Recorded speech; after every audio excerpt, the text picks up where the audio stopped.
안녕하세요. 강북 삼성응급의학과 이장희입니다. 오늘은 sepsis 치료에 대해 개괄적인 설명을 드리겠습니다. 모든 목소리는 AI로 대체하였습니다. sepsis3에서 sepsis는 인펙션에 대한 호스트의 디스레귤레이티드 리스판스로 인한 라이프 스레트닝 올간 디스펑션으로 정의됩니다. 그러므로 sepsis의 치료는 크게 라이프 스레트닝 올간 디스펑션에 대한 치료 및 인펙션으로 인한 호스트의 디스레귤레이티드 리스판스에 대한 치료 두 가지로 나누어 생각해 볼 수 있습니다. 라이프 스레트닝한 올간 디스펑션에 대한 치료 중 이니셜 리서시테이션에 해당하는 플루이드, 바소프레서 그리고 이노트로픽스 등에 대해 설명드리겠습니다. sepsis 트리트먼트에 대해 이해하기 위해 기전에 따른 샥의 분류부터 살펴보겠습니다.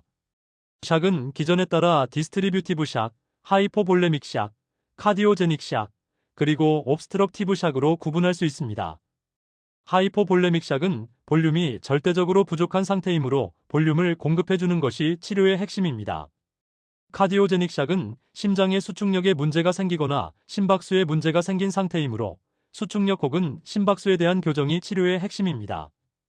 옵스트럭티브 샥에는 카디악 탐폰, 언스테이블 PT, 텐션 유모소락스 등이 포함되어 있으며 순환의 한 축이 옵스트럭션으로 막혀버린 상태이므로 옵스트럭션에 대한 교정이 치료의 핵심입니다. septic 샥은 아나필락틱 샥, 뉴로제닉 샥 등과 함께 디스트리뷰티브 샥에 포함됩니다.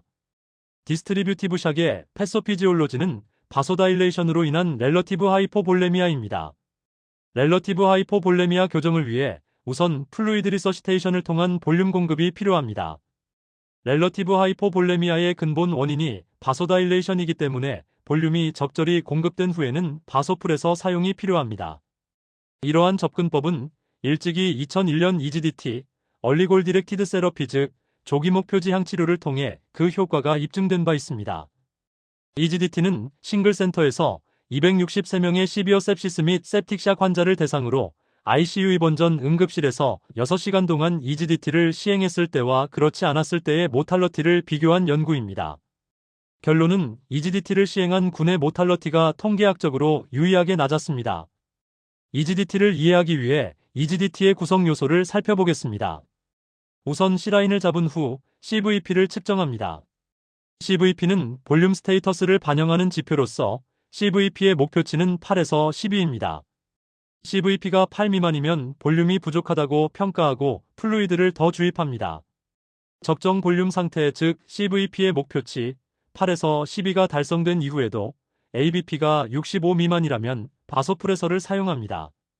플루이드와 바소프레서를 사용하여 CVP 8에서 12 및 MAP 65 이상이 달성되면 티슈 하이포퍼퓨전이 잘 교정되었는지, 즉 샥 상태에서 벗어났는지를 확인하기 위해 C라인을 통해 SCVO2를 측정합니다. SCVO2 70% 이상이면 티슈 하이포퍼퓨전이 교정되었다고 평가합니다. 만약 SCVO2가 70% 미만이라면 수혈을 해서라도 조직으로의 산소 공급을 늘립니다. SCVO2 70% 미만의 원인이 심장의 수축력 저하 때문이라면 이노트로픽스를 사용하여 SCVO2를 70% 이상으로 맞추려고 노력합니다. CVP 8에서 12, MAP 65 이상, 그리고 SCVO2 70 이상을 6시간 안에 달성하는 것이 EGDT의 핵심 구성 요소이며 EGDT를 달성하면 그렇지 않은 경우에 비해 모탈러티의 감소를 얻을 수 있습니다. 2001년 EGDT가 발표되었으며 2002년 sepsis의 사망률 감소를 위해 서바이빙 sepsis 캠페인이 발족되었습니다. 서바이빙 sepsis 캠페인에서 2004년부터 4년에 한 번씩 sepsis 가이드라인을 발표하고 있는데 2004년, 2008년, 2012년까지 서바이빙 sepsis 캠페인의 sepsis 가이드라인에서 이니셜 리서시테이션으로 한결같이 EGDT를 강조하였습니다. 하지만 EGDT는 치명적인 약점을 가지고 있었습니다. 무작위 대조 연구이긴 하나 싱글 센터에서 263명을 대상으로 한 소규모 연구라는 점입니다. 그리고 각 항목에 대한 근본적인 의문들도 지속적으로 일어났습니다. 인베이시브한 프로시저인 C라인 인설션이 반드시 필요한지에 대한 의문, CVP를 통해 플루이드를 더 줄지 말지 결정하는 것이 적절한지에 대한 의문, C라인에서 측정한 SCVO2를 통해 티슈 하이포펄퓨전의 호전 여부를 평가하는 것이 최선인지에 대한 의문 등이 그것입니다. 마침내 2014년 대규모 연구를 통해 EGDT에 반하는 연구 결과들이 발표되었습니다. 2014년 NEJM에서 얼라이즈, 프로세스, 프라미스 연구가 발표되었습니다. 각각의 연구는 멀티센터에서 시행되었고 각 연구마다 동원된 N수는 1000명이 넘었습니다. 연구 결과는 모두 EGDT가 유주얼 케어에 비해 서바이벌 베너핏이 없다는 것이었습니다. 구글 제미나이의 해당 연구들의 의의에 대해 질문을 하면 다음과 같은 결과가 나옵니다. 대규모 연구인 얼라이즈, 프로세스, 프라미스를 통해 EGDT가 유주얼 케어에 비해 서바이벌 베너핏이 없다는 것이 확인되었다. 그렇다면 유주얼 케어는 무엇인가? 우선 알아야 할 것은 플루이드를 주고 바소프레서를 쓴 후 티슈 하이포펄퓨전 호전 여부를 확인한다는 EGDT의 전체 흐름을 배척하는 것은 아니라는 것입니다. 각각의 항목들에 대한 방법론적인 변화입니다. EGDT에서는 플루이드를 더 줄지 말지에 대한 지표로 CVP를 사용했습니다. 유주얼 케어에서는 플루이드를 더 줄지 말지에 대해 CVP가 아닌 다른 방법을 이용합니다. EGDT에서는 티슈 하이포펄퓨전의 개선 정도를 C라인에서 측정한 SCVO2를 통해 판단합니다. 하지만 유주얼 케어에서는 SCVO2가 아닌 다른 방법으로 판단합니다. EGDT의 구성 요소인 CVP, MAP, SCVO2만으로 환자의 볼륨 스테이터스, 티슈 하이포펄퓨전을 평가하는 경직된 방법이 아니라 유주얼 케어는 조금 더 플렉서블하게 각각 환자의 상황에 맞게 접근합니다. 구체적인 것은 2016년 변경된 서바이빙 sepsis 가이드라인의 이니셜 리서시테이션을 보면 이해 가능합니다. 첫 3시간 동안 케이지당 30cc의 플루이드를 주는데 플루이드를 더 줄지 말지에 대한 평가는 프리컨트하게 재측정한 헤모다이나믹 베리어블을 통해 판단하며 이는 볼륨 스테이터스를 보는 CVP 같은 스타틱 베리어블이 아닌 플루이드 리스판시브를 보는 다이나믹 베리어블을 사용한다. 티슈 하이포펄퓨전의 개선 소견은 SCVO2가 아니라 락테이트가 정상화되는지, 즉 락테이트 클리어런스를 이용한다. 이렇듯 EGDT의 핵심 요소였던 CVP 및 SCVO2는 2016년 서바이빙 sepsis 가이드라인에서부터 사라집니다. 즉 EGDT는 폐기되었습니다. 한편 2012년 서바이빙 sepsis 가이드라인에서부터 sepsis 번들이라는 개념이 제시됩니다. EGDT가 플루이드, 바소프레서, 이노트로픽스 등 헤모다이나믹스에 집중한 치료 프로토콜이라면 sepsis 번들은 헤모다이나믹스에 더해 항생제 사용까지 포함한 광범위한 번들 치료로 이해할 수 있습니다. 2012년 발표된 번들 치료에 대해 살펴보면 3시간 안에 락테이트를 측정하여 락테이트가 3mm몰/리터 이상이거나 저혈압이면 케이지당 30cc의 크리스탈로이드 플루이드 주입을 완료하며 블러드 컬처 후 항생제를 사용합니다. 6시간 안에 해야 할 것은 초기 플루이드에도 불구하고 MAP가 65 미만이면 바소프레서를 사용하고 최초 락테이트가 높았다면 락테이트를 재측정해서 감소 여부를 확인합니다. EGDT는 2014년 대규모 연구를 통해 서바이버 베너핏이 없다고 판명되었고 2016년 공식적으로 사라졌으므로 2012년 발표된 해당 번들에는 아직까지도 CVP 및 SCVO2에 대한 언급이 남아 있습니다. 번들 치료가 널리 사용된 계기가 있습니다. 2012년 미국 뉴욕에서 로리라는 학생이 농구하다가 팔꿈치에 상처가 생겼습니다. 바로 병원에 방문하여 치료를 받았음에도 불구하고 그날 저녁 sepsis로 진행되어 사망하였습니다. 미국의 사건의 결방식은 우리나라와 달랐습니다. 로리의 아버지가 sepsis 예방을 위한 재단을 만들어 뉴욕 주지사를 압박했고 급기야 2013년 뉴욕주에서는 로리즈 레귤레이션이 제정되었습니다. 레귤레이션은 우리말로 규정 규제 등으로 번역할 수 있습니다. 뉴욕주에서 실시되었던 로리즈 레귤레이션, 즉 로리의 이름을 딴 규정의 핵심은 뉴욕주 병원들이 맨더터리는 필수적이고 의무적이다라고 번역할 수 있습니다. 규정의 핵심은 맨더터리하게 sepsis 조기 진단 조기 치료를 위한 프로토콜을 개발하고 시행해야 한다는 것입니다.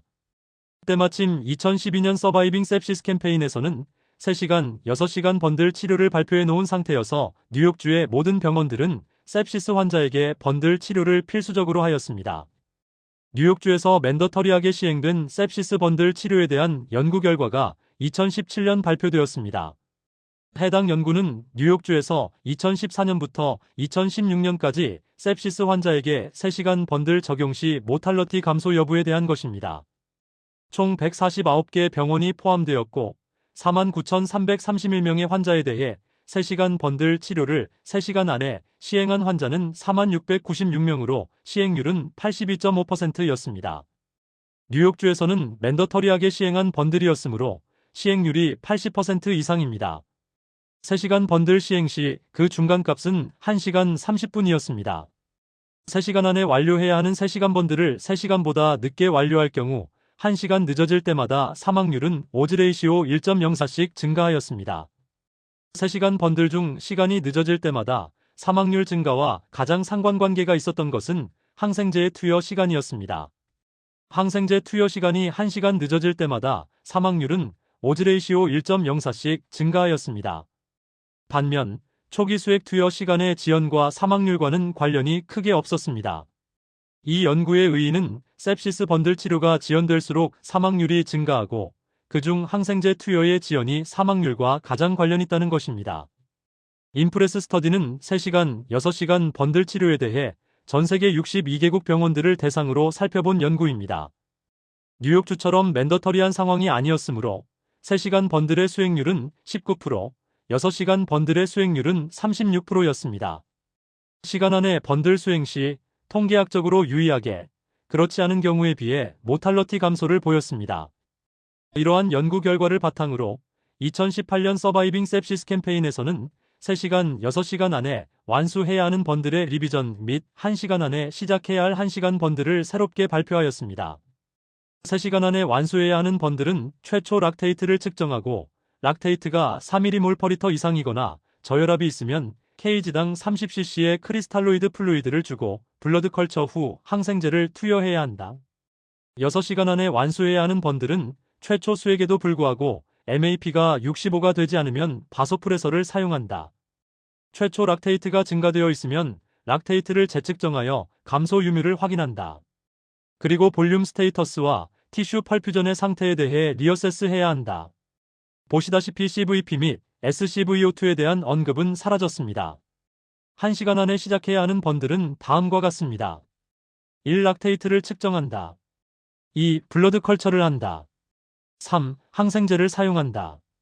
4. 최초 락테이트가 4 이상이거나 저혈압이면 kg당 30cc의 크리스탈로이드를 사용한다. 5. 플루이드 리서시테이션으로 MAP 65 이상이 유지되지 않으면 바소프레서를 사용한다. 별표, 최초 락테이트가 2mmol/L 이상이면 추후 락테이트를 재측정한다. 한국폐혈증연대에서는 2022년 월드 셉시스데이 심포지움에서 우리나라는 셉시스 번들 치료를 잘하고 있는지에 대한 조사를 한 적이 있습니다. 당시 조사 사례는 2019년부터 2021년까지입니다.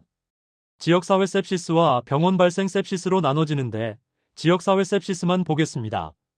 지역사회 셉시스의 발생률은 10만 명당 644건이었습니다. 지역사회 sepsis에서 1시간 번들 치료 수행률은 6%, 3시간 번들 치료 수행률은 30%, 6시간 번들 치료 수행률은 52%였습니다. 뉴욕 및 다른 나라 연구와 마찬가지로 번들 치료 수행 시 사망률 감소 효과가 있었습니다. 심포지움에서는 번들 치료 수행 시 사망률이 감소함에도 불구하고 번들 치료 수행률이 낮은 이유에 대해 나름의 분석을 하였습니다. 번들 치료 수행률이 낮은 이유에 대한 설문조사입니다. 대한중환자의학회, 대한응급의학회, 대한감염학회 전문의를 대상으로 설문조사를 시행하였습니다. 전문의 163명이 참여했습니다. 묶음치료 중 가장 시행하기 어려운 항목으로 블러드 컬처를 꼽았습니다. 블러드 컬처가 지연되니 항생제 투여도 지연되었습니다. 항생제 투여 지연의 이유는 블러드 컬처 지연 및 인력 부족이었습니다. 락테이트 측정은 대부분 3시간 안에 시행했으나 3시간이 넘는다는 대답도 어느 정도 있었습니다. 락테이트 측정이 늦어진 이유는 인력 부족 및 검사 장비 부족 때문이었습니다. 락테이트 검사가 굳이 필요하지 않다고 답하는 경우도 꽤 있었습니다. 셉시스 번들에 대해 잘 모른다고 답한 경우도 꽤 있었습니다. 셉시스 환자의 사망률을 감소시킬 수 있는 번들 치료의 수행률이 낮은 이유에 대해 셉시스 심포지움에서 내린 결론입니다. 우리가 셉시스 치료에 대해 배워야 하는 이유이기도 합니다.